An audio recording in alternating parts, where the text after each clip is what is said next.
Vamos a abarcar un tema que está cubriendo el mundo entero.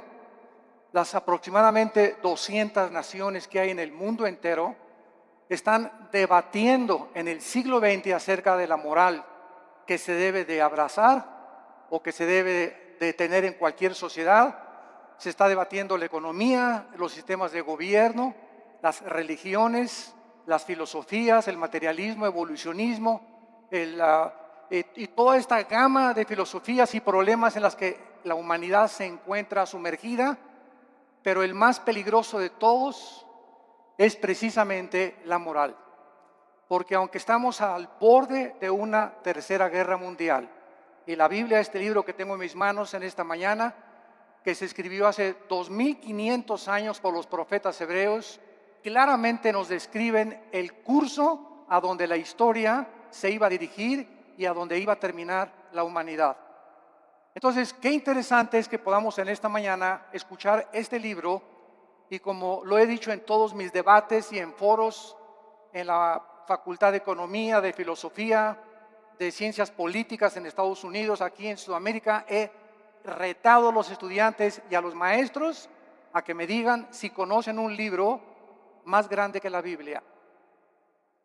Si tú conoces un libro que pueda compararse con las evidencias proféticas, arqueológicas, genéticas, políticas, históricas, literarias, físicas, químicas, que se encuentran en este libro maravilloso. Pero más que cualquier cosa, el desafío sigue lanzándose para que nos contesten qué religión o qué sistema de pensamiento nos puede decir el origen del ser humano y del universo. Más que especulaciones, hipótesis y filosofías. ¿Qué venimos de los changos? ¿Que el universo brotó de una explosión, Big Bang, etcétera, etcétera? Bueno, si así fue, ¿quién produjo la explosión, señor ateo? Entonces, nos damos cuenta que al examinar cuidadosamente todos los temas de pensamiento, encontramos una ilógica y una irracionalidad que raya en la locura, y que es increíble que estamos en el siglo XXI y que nadie pueda decir verdaderamente que otro libro nos da un código de moral como la Biblia. ¿Quién es el ser humano? ¿Quiénes somos realmente? ¿Hay vida después de la vida? ¿Realmente Jesucristo fue Dios? Y si Él era Dios, ¿realmente Él dijo la verdad y el camino y la vida como Él dijo que lo era?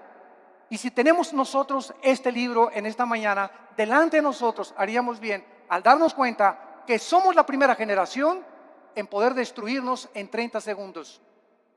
Y ahorita ya se habla en este mes en que nos encontramos, de septiembre del 2015, de una guerra mundial, donde Rusia está ya aterrizando helicópteros en Siria, Estados Unidos está siendo provocado, Corea del Norte está provocando, la China está provocando, las naciones cada vez entran más en conflicto, el Medio Oriente continúa siendo una olla hirviendo, donde las naciones están tratando de apoderarse de la producción petrolera, que son el 65% de las reservas petroleras que se encuentran en 3 naciones del Medio Oriente, y el mundo está como loco y la sociedad ha perdido completamente la brújula, principalmente cuando sabemos que la familia es el núcleo y el fundamento de toda sociedad. El 7 de septiembre de 1864, el presidente Abraham Lincoln recibió un regalo de una delegación de negritos norteamericanos, y el regalo que le entregaron a Abraham Lincoln era una Biblia. Él les contestó a esta delegación que él, desde que tenía 10 años, se quitaba los zapatos para caminar más de 1 kilómetro a la escuela para no gastárselos, y que su madre, desde los 10 años, antes de que se fuera a la escuela, lo hacía que memorizara 1 o 2 versículos de la Biblia. Y entonces el presidente Lincoln, al recibirla, hizo esta declaración: este libro, la Biblia, es el más grande regalo de Dios a la humanidad, porque todo lo que el buen Salvador le dio al mundo se encuentra contenido en este libro. La Biblia, no cabe duda, que ha sido dada a la humanidad como el código más grande de conducta y de moral jamás conocido. Ni los códigos de Hammurabi, ni el budismo, ni el islam, ni el hinduismo contienen las leyes morales, las leyes civiles, quiénes somos, qué es el matrimonio, cómo debemos formar una familia, cómo debes de gobernar un negocio, antes del derecho romano, la Biblia establecía claramente cómo debería ser el gobierno civil de las naciones. Y es impresionante el cúmulo de sabiduría que encontramos en estos 66 libros condensados que forman las Sagradas Escrituras. Si la Biblia no hubiera sido escrita, jamás hubiéramos conocido el código de moral más sublime que tiene la raza humana. Es imposible que los seres humanos hayamos inventado los 10 mandamientos. Es imposible que nosotros que amamos el pecado, que podamos inventar nuestras propias leyes donde estamos nosotros restringiendo los apetitos naturales del corazón egoísta del ser humano. Pero es muy triste que después de que nosotros sepamos que la Biblia es el código de moral más grande para la civilización occidental, en estos tiempos sus enseñanzas, su moral, están cada día siendo más despreciadas y desvalorizadas. La cultura y la sociedad se encuentran cada día hundiéndose sin que nosotros nos demos cuenta. Desgraciadamente, muchas religiones e iglesias acompañan a que si la moda es esta, nos acomodamos a la moda. Si las canciones de la moda son estas, nos acomodamos a la moda. Si la moda es que las mujeres se vistan con escote y con pantalones apretados, la iglesia también tiene que acomodarse a la moda. Desgraciadamente, no se nos ha olvidado que somos una nación diferente, somos un pueblo adquirido por Dios para poder ser diferentes precisamente a donde va la cultura de la sociedad común y corriente. Y esta es la razón por la cual nos está pasando, como decíamos hace mucho tiempo, lo del fenómeno de la rana. Que si tú tomas una rana y la metes en una olla con agua hirviendo, la rana al calentarse el agua, en lugar de que brinque para no hervirse junto con el agua, la rana se queda en la olla porque la temperatura de su sangre se adapta a la temperatura del agua. Y así estamos en la sociedad que nos rodea, en el pleno siglo XXI, acostumbrándose. Mi esposa y yo veníamos platicando esta mañana en la carretera, que es increíble ya en la televisión, ya se hacen mentadas de mamá, ya se aceptan las mentadas de mamá, ya las dicen en el radio, las dicen en la televisión, hablan de masturbación, hablan de sexo, a las mujeres en los programas de televisión las toman de sus partes más íntimas, cuando todo esto hace 5 y 10 años era imposible.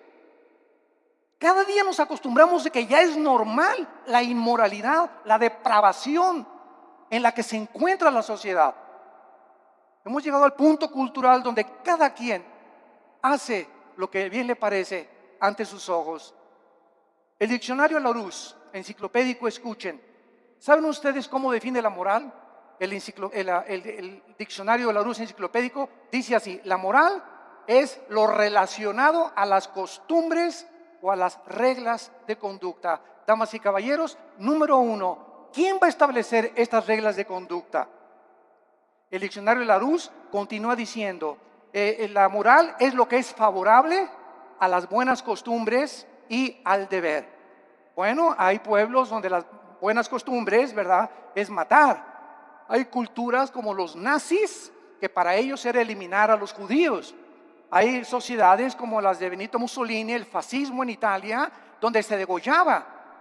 Muammar Gaddafi en Libia mataba a su propia gente. En el mundo que vivimos. Entonces, si la moral es lo relacionado a una regla de conducta, esta es la pregunta: ¿quién va a darnos esa regla de conducta?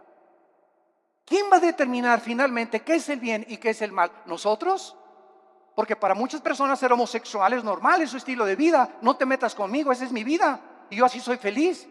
Y para ti no. Para otras personas el robar es su forma de vida. Para otras personas el narcotráfico es su forma de vida. Para otros el adulterio. Y tienen 3, 4, 5 esposas, deportistas, artistas, políticos, etcétera, etcétera. Porque esa es su moral. Para los ateos su moral es no creer en nada, ser materialistas. Entonces, esta es la pregunta, la incógnita más grande por la cual Dios nos dejó la Biblia, porque dice la Biblia que Él es el único legislador de la moral. Los seres humanos es imposible que nosotros determinemos lo que es bueno y lo que es malo, porque caemos en el relativismo, donde lo que es bueno para ti, para mí es malo, lo que es malo para mí, para ti es bueno. Entonces, cada quien viva de acuerdo a como le dé la gana. Isaías, hace mucho tiempo, el profeta había dicho en el capítulo 5: hay de los que a lo bueno le dicen malo y a lo malo le dicen bueno. El impacto de la Biblia ha sido tan grande en la cultura occidental que fue la Biblia la que ayudó a la nación norteamericana, que se había extraviado completamente, y la hizo regresar a sus 5 sentidos a través de la lectura de la Biblia cuando se sumergieron en la esclavitud. La esclavitud en los Estados Unidos de Norteamérica fue una de las épocas más inexcusables de la historia de la nación, pero fue el mensaje de la Biblia, impregnado en la conciencia de Abraham Lincoln, la que dirigió abolir la esclavitud. En Inglaterra, William Wilberforce, en 1833, miembro del Parlamento británico, hizo una larga cruzada contra la esclavitud basada en la Biblia. En 1835, 2/3 partes de los miembros del Parlamento británico eran pastores. 2/3 partes del Parlamento británico eran hombres de Dios que tenían la Biblia como su única regla de conducta y de moral. Ahora, muy bien, una vez que nosotros comenzamos a cuestionarnos que no podemos nosotros crear nuestra propia moral, este es el principal argumento de muchos ateos y humanistas con los que nos hemos enfrentado en debates. Ningún ser humano podría crear su propia moral, porque si lo hace, se colocaría en el lugar de Dios. O sea, yo tengo la omnisciencia, tengo el conocimiento del mundo, yo sé perfectamente bien qué es bueno y qué es malo, y nadie me tiene que decir lo que sucede con mi vida. Esto fue lo que sucedió con los nazis, con José Stalin, con Mao Zedong, con Idi Amin, con Saddam Hussein, con Friedrich Nietzsche, con Bertrand Russell, con Jean-Paul Sartre, con Carlos Sagan, etcétera, etcétera. Todos estos ateos intentaron establecer su propio código de conducta y de moral, que los llevó a la desesperación, a la confusión, a la depresión y a la muerte de más de 100 millones de personas en el siglo XX. La muerte de más de 100 millones de personas en el siglo XX, el siglo más sangriento de la historia, donde alcanzamos los niveles más altos de la ciencia y de la tecnología y descubrimientos científicos, aunado a ser el siglo donde más sangre, donde más guerras se han derramado y más revoluciones. Y esto es una contradicción, es una paradoja. ¿Cómo es posible que el ser humano se cree inteligente, lleguemos a la luna y la época del cibernet y el iPhone, etcétera, etcétera, sin darnos cuenta que interiormente nos estamos desintegrando moralmente? Y este es el engaño más grande, de creer que si por afuera hay dinero, y por afuera hay aplauso, y por afuera hay alabanza, y por afuera hay honor, y títulos, y estatuas, y doctorados, y licenciaturas, por dentro la mayor parte de estas personas son personas desintegradas en su carácter, donde moralmente destruyeron su familia, no les importaron sus hijos, alcanzaron el mundo y van a perder su alma si no se arrepienten antes de que la muerte te sobrevenga. Cuando los nazis sobrevivientes de la Segunda Guerra Mundial, en el famoso juicio de Nuremberg en 1947-48, en Berlín, Alemania, fueron juzgados, alegaron que ellos habían cometido genocidio porque estos 6 millones de personas que habían matado, ellos no le llamaban matar ni asesinar, le llamaban eliminar por causa del partido. Ellos nunca le robaron a nadie, porque ellos le cambiaron la palabra robar, ellos expropiaron solamente. Entonces nos damos cuenta cómo podemos barnizar lo que la Biblia llama pecado. Matar es matar y robar es robar. Entonces la gente, para justificar sus acciones inmorales, tiene forzosamente que cambiar la definición de muchos términos que se encuentran en la Biblia. El famoso escritor anticristiano Bertrand Russell escribió un libro llamado ¿Por qué no soy cristiano? Pero no dijo las causas de por qué no era cristiano, por la cantidad de mujeres que tenía. El ateo alemán Nietzsche, Friedrich Nietzsche, escribió Dios está muerto, porque a Nietzsche no le convenía que Dios existiera, ni que hubiera un ser sobrenatural que le dictara reglas de moral y de conducta, porque era homosexual y acabó loco en un hospital psiquiátrico. El escritor francés Jean-Paul Sartre, el padre del existencialismo en la época de los 60 del siglo XX, escribió dos libros famosos, La náusea y El muro, donde relata la desesperación Sartre de vivir sin ningún propósito ni significado en la vida. Antes de morir, Sartre le dijo a su esposa, a su hija en los 60, hija, he vivido durante mucho tiempo atacando a alguien que no existe, gastando mi intelecto y mis emociones y mis sentimientos, luchando contra aquellos que creen que sí existe. Y al final de mi vida reconozco, y fue muy honesto Sartre, dijo Sartre, reconozco que al final de mi vida he desperdiciado, porque hasta este momento mi filosofía nunca me ha permitido descubrir para qué nací, mi propósito ni la razón de mi vida. Muero conforme a lo que dije en mi libro, la vida es una náusea. La pregunta consecuente es, ¿qué moralidad entonces podemos seguir si nosotros podemos escoger la moralidad? ¿La de Dios o la del ser humano? ¿Cuál sigues tú? ¿Cuál es el tipo de conducta que tú llevas en la vida? El famoso presidente de la Universidad de Yale en Estados Unidos, en una reunión cuando comenzó el curso de la universidad, les dijo las siguientes palabras en el primer día de clases: Dios no existe, por lo cual cada uno de ustedes puede escoger su propio estilo de vida y su código de conducta y de moral. Un alumno inmediatamente se paró y le replicó y le dijo: ¿cuál moral? ¿La de usted, la de Hitler o la de Nietzsche? El materialismo es la filosofía que enseña que no existe nada más que la materia. En otras palabras, nada tiene significado.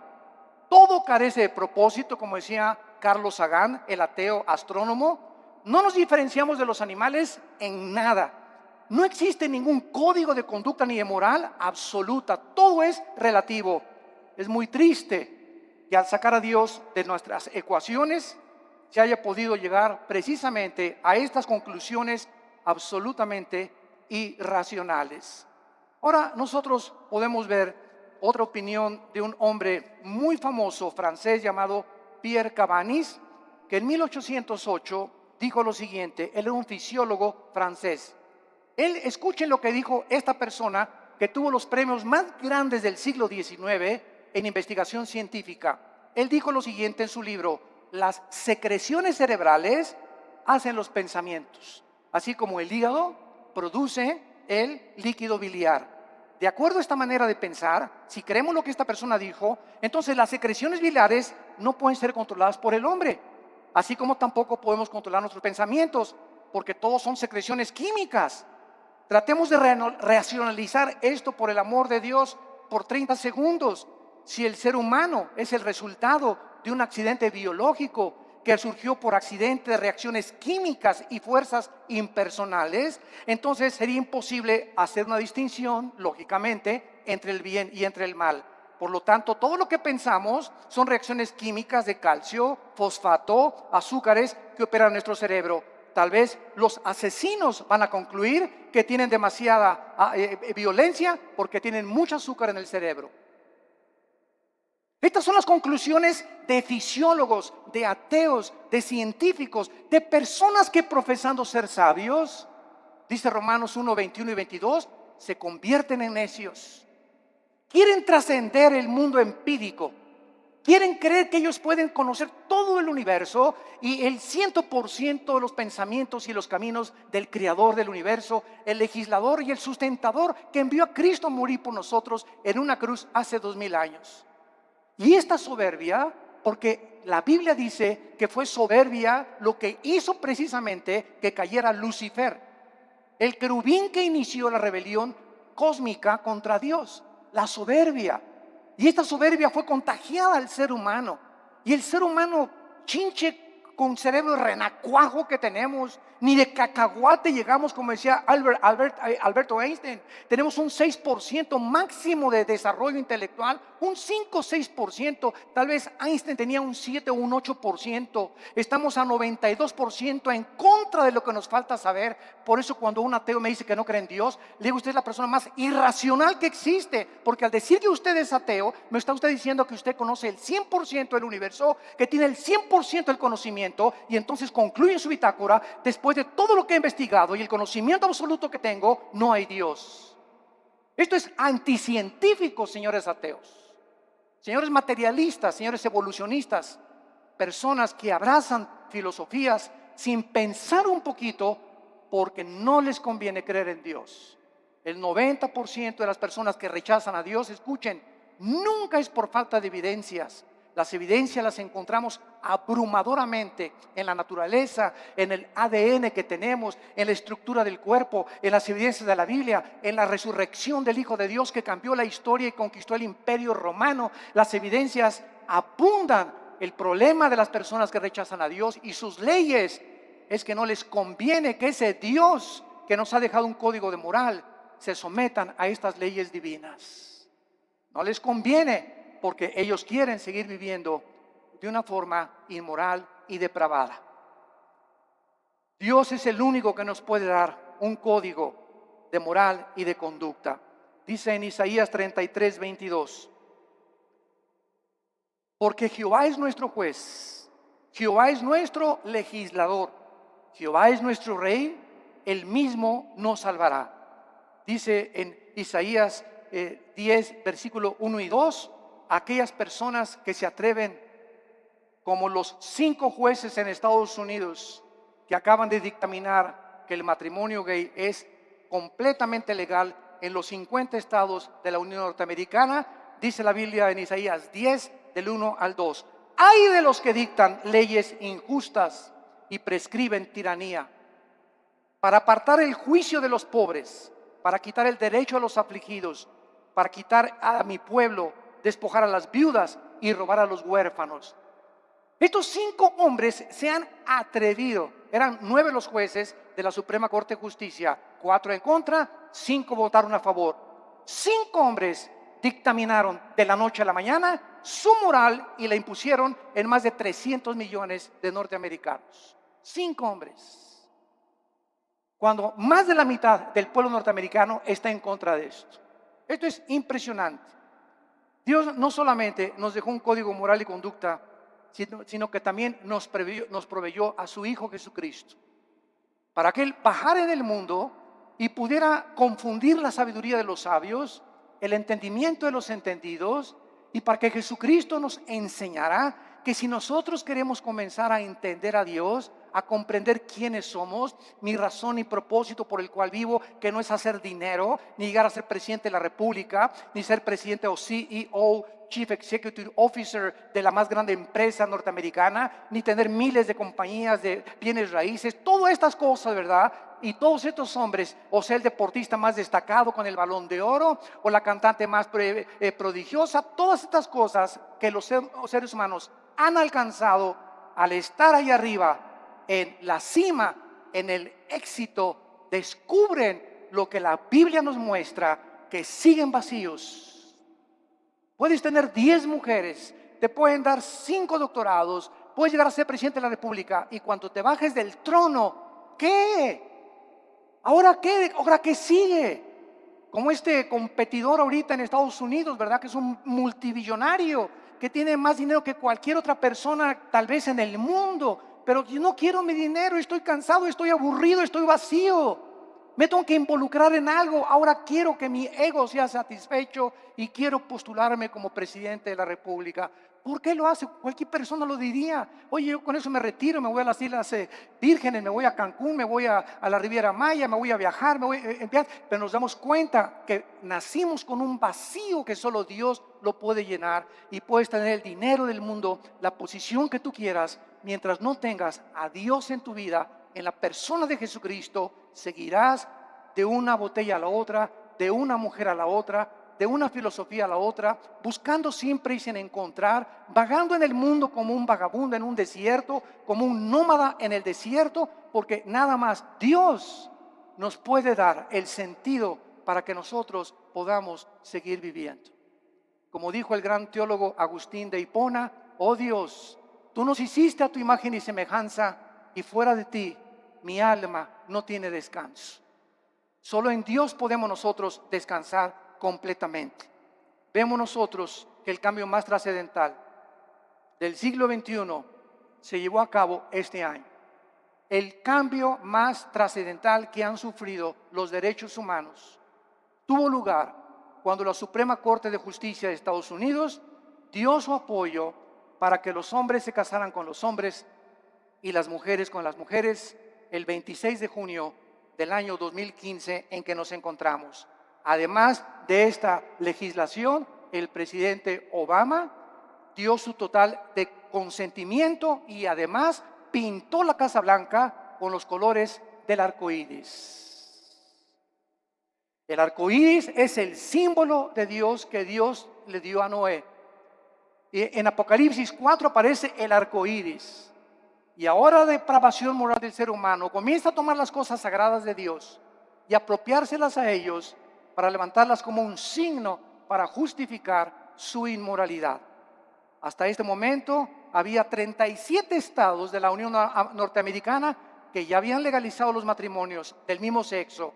Los medios de comunicación comenzaron a difundir a través de revistas, YouTube, Internet, películas, videos, televisión, Internet, imágenes de hombres besándose entre ellos, agarrados de la mano, películas para que infiltren los matrimonios y las familias de millones de personas para que los niños crezcan creyendo que es normal. Se han repartido en Estados Unidos, en las primarias y en algunas naciones de Europa y de Sudamérica, revistas en primaria donde se les enseña que es otro estilo de vida. Y que si un niño reconoce a los 5 o 10 años que es homosexual, lo dejen entrar al baño de las niñas. ¿Por qué? Porque ese niño no es niño, es niña. Aunque se baje los chones y el espejo le diga que es niño, algo en su cerebro le dice: no, no, soy niño, soy niña. Y con esa actitud completamente de desorden mental, que la Asociación de Psiquiatría Norteamericana calificó como una abominación y como un desorden mental, ahora le cambiaron la definición y el homosexualismo ya no es un problema mental, simplemente es una de las múltiples enfermedades que el ser humano padece. No cabe duda que la mayoría de los gobiernos del mundo no han podido comprender, damas y caballeros, el matrimonio es la institución más santa, más sagrada que existe en la historia del ser humano. El matrimonio y la familia es el fundamento de la sociedad. Y cuando el matrimonio y la familia son atacadas, como están siendo atacados, donde se está redefiniendo lo que es el matrimonio, es el síntoma más grande de descomposición social que cualquier sociedad puede experimentar. Es el síntoma más grande de descomposición social. Ya es impresionante a lo que se puede llegar. Quiero leerles a ustedes que esto es el principio de algo peor que viene. Abróchense los cinturones.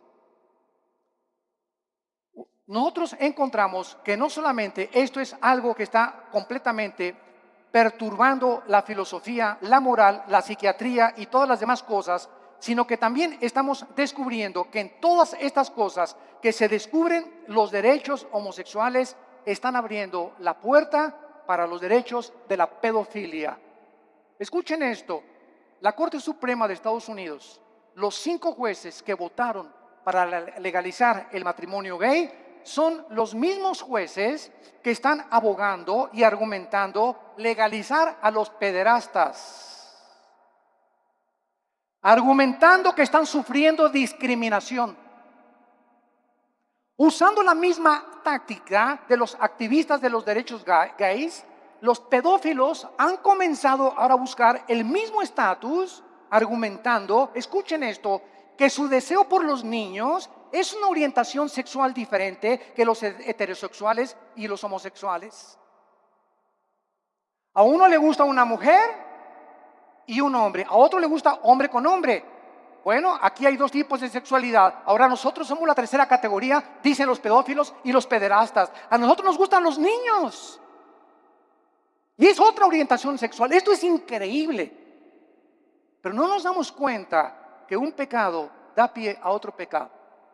Y el pecado siempre crecerá como una bola de nieve que dejas caer en una montaña, mientras la bola de nieve va llegando al final, mientras más velocidad adquiere, más grande se hace la bola de nieve. Y así es el pecado en tu vida, en la familia y en nuestra sociedad. Las cosas que permitimos ahorita se están convirtiendo en Frankenstein. Estamos haciendo monstruos que nos están devorando y no nos damos cuenta, y nadie se levanta a luchar por estos derechos. Se aceptan ya como algo normal y se aplaude por todos lados, y la corriente nos está llevando a todos sin darnos cuenta que ahí vamos arrastrados por este tsunami de depravación. Y la Biblia dice, como en los tiempos de Noé, así será la venida cuando Cristo regrese. Estaban comiendo y bebiendo y todo, o sea, haciendo todo lo que la sociedad y la moda decía, y no entendieron. Y el diluvio se los llevó a todos. Así será la venida cuando Cristo venga. El mundo se encontrará en la corriente donde se están hundiendo y arrastrando, perdiendo su integridad, perdiendo completamente su identidad de seres humanos, bajándonos a niveles más bajos que los mismos animales, justificando con tonterías y estupideces lo que es pecado delante de Dios, para poder vivir una vida como nos dé a cada uno de nosotros la gana. Los psiquiatras en Estados Unidos están comenzando a redefinir, escuchen esto, la pedofilia de la misma manera que la homosexualidad fue redefinida en este año.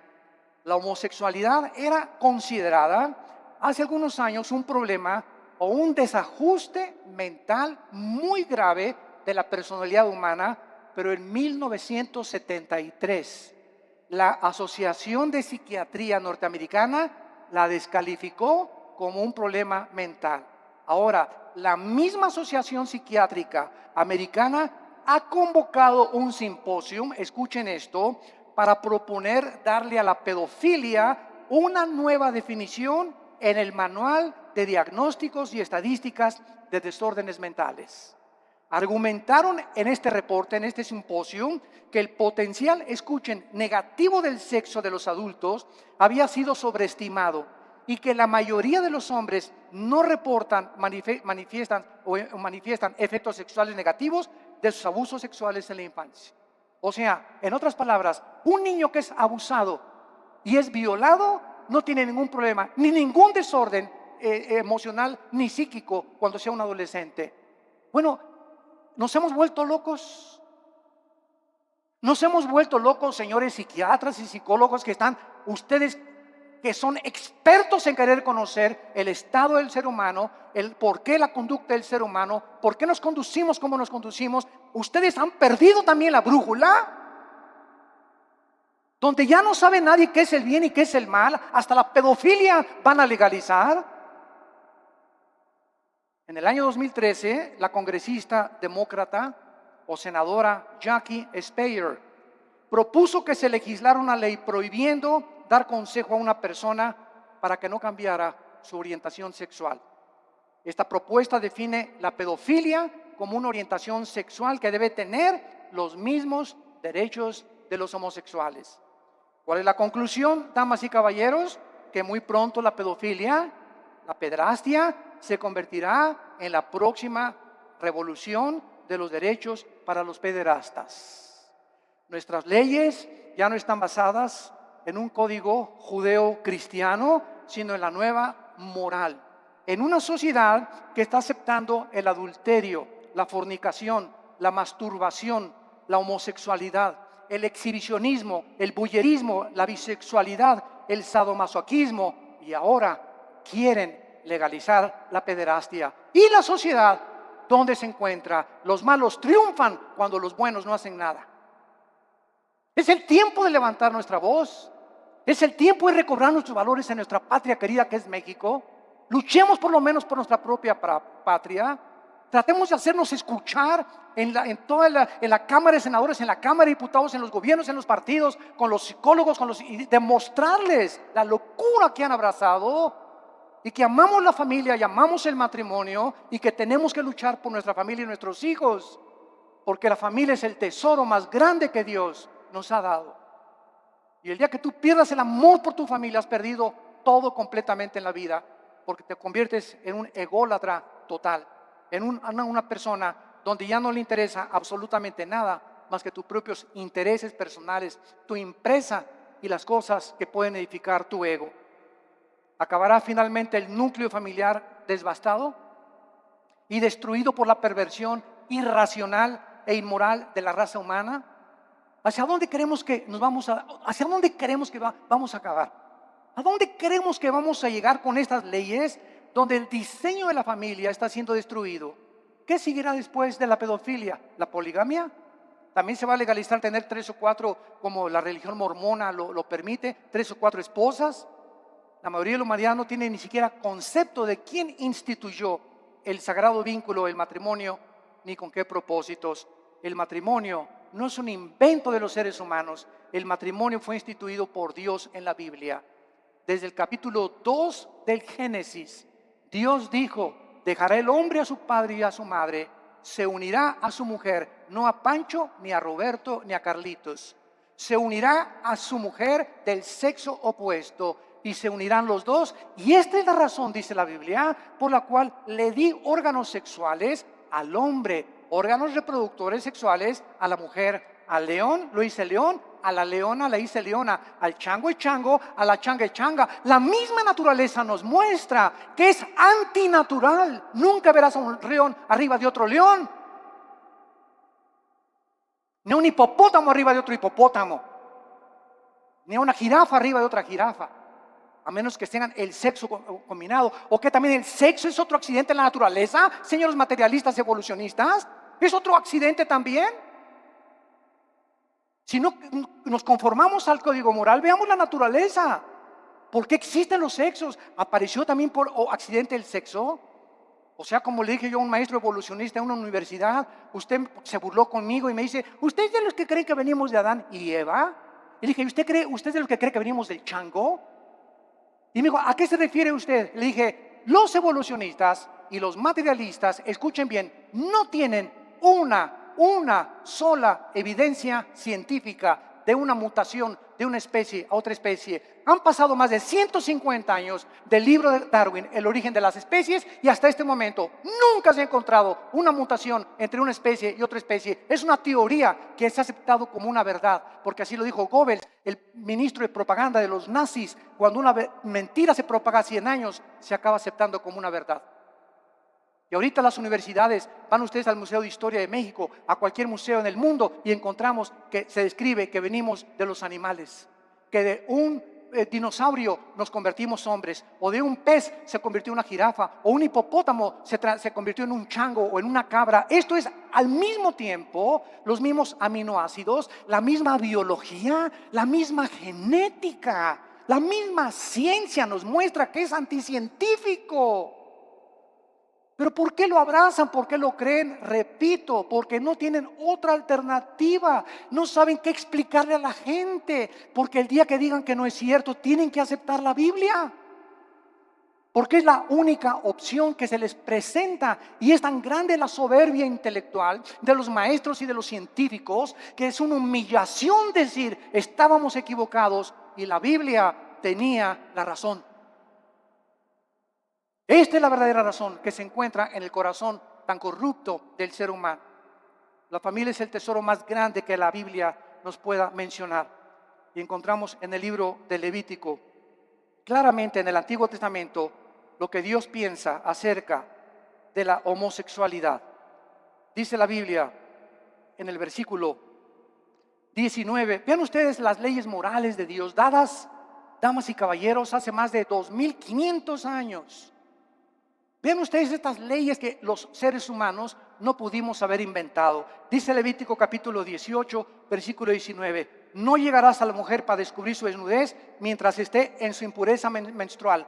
Antes que se descubriera la circulación de la sangre, la Biblia, cientos de siglos de anticipación, prohibía que el hombre abuse o tenga relaciones sexuales durante la menstruación con su mujer.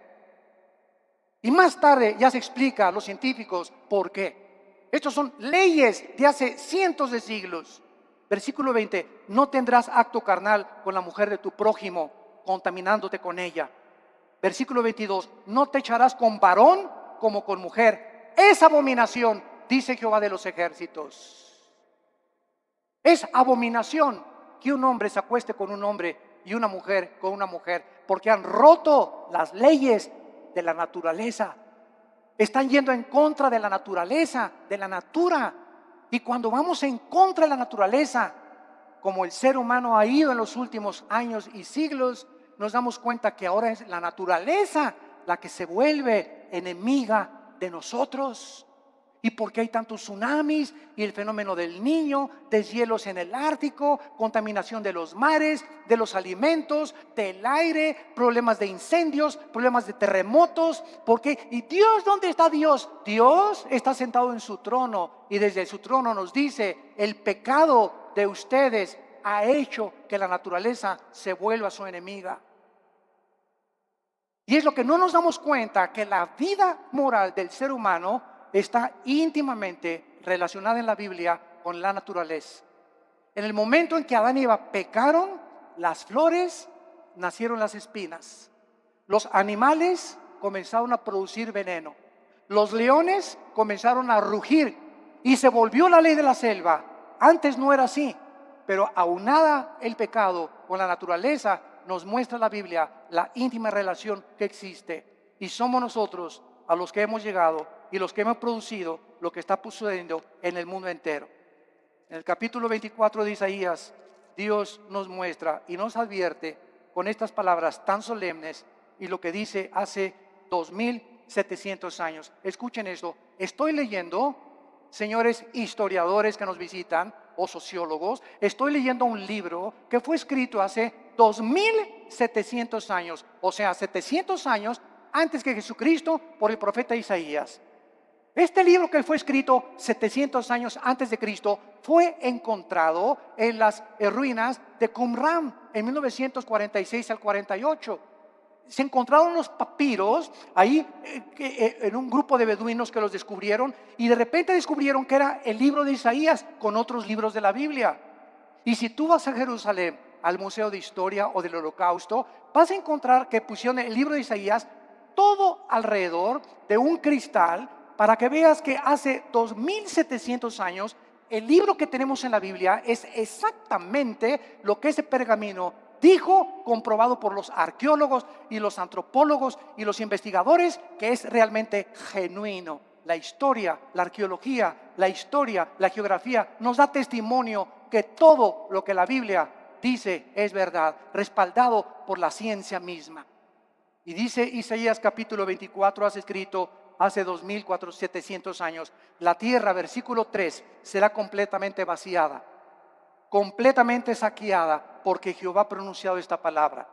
Se destruyó, cayó la tierra, enfermó, cayó el mundo, enfermaron los altos pueblos de la tierra. Otra vez, hace 2700 años, se profetiza que una enfermedad terrible iba a contaminar a los habitantes de este mundo. Versículo 5, y la tierra se contaminó, escuchen, bajo sus moradores, porque traspasaron las leyes, falsearon el derecho, quebrantaron el pacto sempiterno. En otras palabras, el Dios de la Biblia es un libro, es un Dios moral. Él es el legislador de la moral. Él es el que nos dice lo que es bueno y lo que es malo ante sus ojos, no a los ojos de los ateos, ni evolucionistas, ni materialistas, ni de tu maestro, ni de la doctora Corazón, ni de Walter Mercado, ni de Nostradamus. Es el Dios de la Biblia el que nos dice y nos dicta las leyes. Y Él ha puesto líneas donde nosotros no podemos cruzar. Cruzar esta línea que Dios ha determinado, la Biblia le llama pecado. Y la Biblia dice, cuando tú cruzas esa línea, hijo mío, por ejemplo, no usen, dice la Biblia, el sexo antes de casarse. Y cuando estés casado, cuídate de usar el sexo con nadie más que con tu pareja, porque si no transgredes las leyes sexuales que establecí. Y si tú transgredes estas leyes sexuales, vas a encontrar amargura, depresión, tristeza, mucha culpa, pesadillas, pensamientos de suicidio porque has transgredido mis leyes. Tu mente ya no comienza a funcionar normalmente porque es imposible pensar con lógica y coherencia bajo el pecado. Y el pecado es lo que ha vuelto loca a la humanidad. ¿Por qué está la humanidad como está? ¿Por qué los gobernantes están como están? ¿Por qué los psiquiatras y psicólogos han perdido la brújula? Por el pecado. El pecado del cual el Hijo de Dios, Cristo, pagó por ellos en la cruz. Hemos traspasado las leyes de Dios. Y hacer los matrimonios gays es la ley más grande que hemos transgredido, donde ya decimos el matrimonio no es entre un hombre y una mujer, entre es un hombre y una mujer con mujer, hombre con hombre. Y dice a continuación, por esta causa, versículo 6, la maldición consumió la tierra. La maldición consumió la tierra y sus moradores fueron asolados. Por esta causa fueron consumidos los habitantes de la tierra y disminuyeron los hombres. Damas y caballeros, el mundo se encuentra bajo un juicio de Dios muy grande. No se imaginan lo que va a suceder en los próximos meses o en los próximos años. Van a haber cosas que dice el Evangelio de Lucas capítulo 21 y Mateo capítulo 24, que los hombres van a desmayarse de las cosas que van a acontecer. De los mares, dice la Biblia en Lucas 21, que se van a venir sobre las costas, de los terremotos de más de 8 o 9 grados que se van a venir, de la lluvia de meteoros que ya no están a azotar la tierra, de este hombre que va a surgir en el Medio Oriente llamado el Anticristo, que gobernará Europa y parte del Medio Oriente. La China se convertirá en enemigo del Anticristo, vendrá una guerra otra vez internacional, y ahí en Jerusalén, en la tercera guerra mundial, en el Armagedón, vendrá el Señor Jesucristo con todos nosotros. Porque antes de que todas estas cosas pasen, nosotros nos vamos a casa. No sabemos el día ni la hora. No sabemos el día ni la hora. La persona que se atreva a decir en esta fecha viene Cristo es un falso profeta, es una falsa profeta. Nadie puede decir ni especular cuándo. Sabemos las señales de los tiempos, sabemos que nos encontramos en un principio de dolores porque se han conjugado las señales de Mateo 24, Lucas 21, Marcos 13 en la Biblia, pero solo Dios conoce en su soberanía los tiempos y las sazones. Pero de que nos vamos, antes de que el anticristo surja, nos vamos. Adiós mundo cruel, ya nunca te veré. Y en esta mañana, quiero decirte una cosa, en esta mañana tú has venido porque Dios te ama. Porque en su infinita misericordia, de tal manera, te ha amado Dios, que nos dio a su Hijo, Jesucristo, para que en esa cruz abriera sus manos y te dijera en esta mañana, te amo. Mira mi sangre, las espinas en mi cabeza, toda la vida justa que yo viví, lo hice para que esta justicia que tú no tienes te fuera imputada por gracia y por misericordia. Para que por la gracia y el favor de Dios, inmeritoria, sin que hayamos hecho nada para ganárnosla, tú puedas ser perdonado y aceptado por mi Padre. Y lo único que te pido, dice Dios, es que creas lo que Él hizo en esa cruz, en tu lugar. Que dio su vida por ti, pagó la cuenta pendiente de los pecados que teníamos, porque era larguísima, por lo menos en mi caso, ¿verdad? Yo creo, periódicos se hubieran llenado con tantos pecados y la vida tan pecaminosa que yo viví antes de conocer a Cristo. Y además Cristo en esa cruz nos muestra que en el momento que la aceptamos, tenemos una salvación que jamás podemos perder. Una salvación que está garantizada y sellada por el Espíritu Santo. Nosotros será imposible que seamos sellados con el 666 o el sello de la bestia, porque ya estamos sellados ante los ojos de Dios. Y nos da Dios la vida eterna y nos dice Dios, espera en Dios. ¿Por qué te abates, oh alma mía?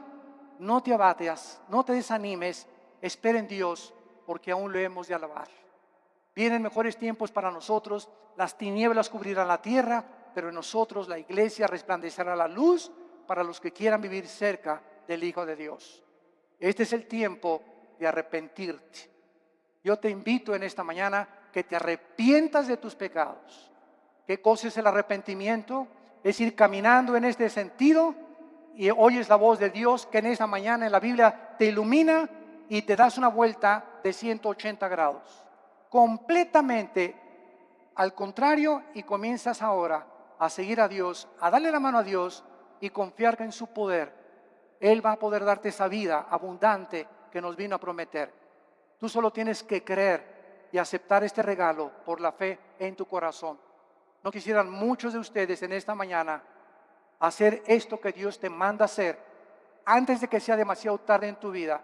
Antes de que pierdas la brújula, más de lo que ya muchos la han perdido, y antes de que llegues a endurecerte de tal manera en tu corazón que tal vez la semana que entra, si tú no recibes a Cristo hoy, tal vez la semana que entra será demasiado tarde, porque tu corazón se endurecerá más cuando oíste su voz y no quisiste aceptar su perdón en esa cruz. Les pido por unos instantes a los que gusten que inclinen su cabeza.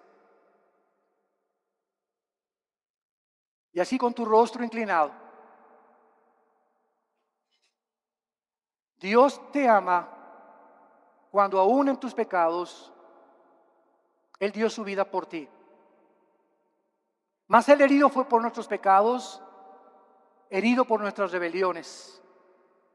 El castigo de nuestra paz fue sobre Él, y por sus llagas, por esos clavos en las manos y en los pies, por esas espinas en su cabeza, Dios nos dice que nos ama y que Él pagaba una cuenta que todos tenemos pendiente con Él de pecado, para que nosotros pudiéramos vivir una vida humillada, despojarnos de toda soberbia intelectual y aceptar que hay un Dios de la moral. Él es el único que puede legislar y someternos al código que Él nos ha dejado para que nos vaya bien. Obedecer a Dios es sinónimo de paz, de tranquilidad, de bienestar, de gozo, de alegría, de esperanza, de seguridad. Rechazar los códigos morales de Dios y rechazar lo que Él hizo en la cruz es vivir una vida de autodestrucción, donde cada día te sumergirás más y más sin que te des cuenta en el pecado, y cuando mueras te esperará el infierno, porque es el infierno, la Biblia dice, y Cristo mencionó más veces el infierno que el cielo, que espera a las personas que por el amor de Dios en la cruz lo despreciaron y lo rechazaron y escogieron la eternidad separados de Él. ¿Qué tengo que hacer? Me preguntarás, para que en este momento yo pueda estar tranquilo a la hora de mi muerte y tener la absoluta seguridad de que Dios está conmigo y yo con Él. Arrepiéntete de tus pecados. Reconoce que tu vida ha ofendido las leyes de Dios. Cree que en la cruz Cristo pagó con su sangre por tus pecados y que a los 3 días Dios lo levantó de los muertos, le dio vida, lo resucitó para darnos la esperanza de que vamos a volver a vivir, que vamos de paso por esta vida, que esta vida no lo es todo, nos espera la eternidad en el cielo o en el infierno. Señor Jesús, te pido que entres a mi corazón, te recibo como mi Señor y mi Salvador. Lávame con tu sangre, dame el poder del Espíritu Santo de vivir para ti, y te doy las gracias por tan grande amor. Amén.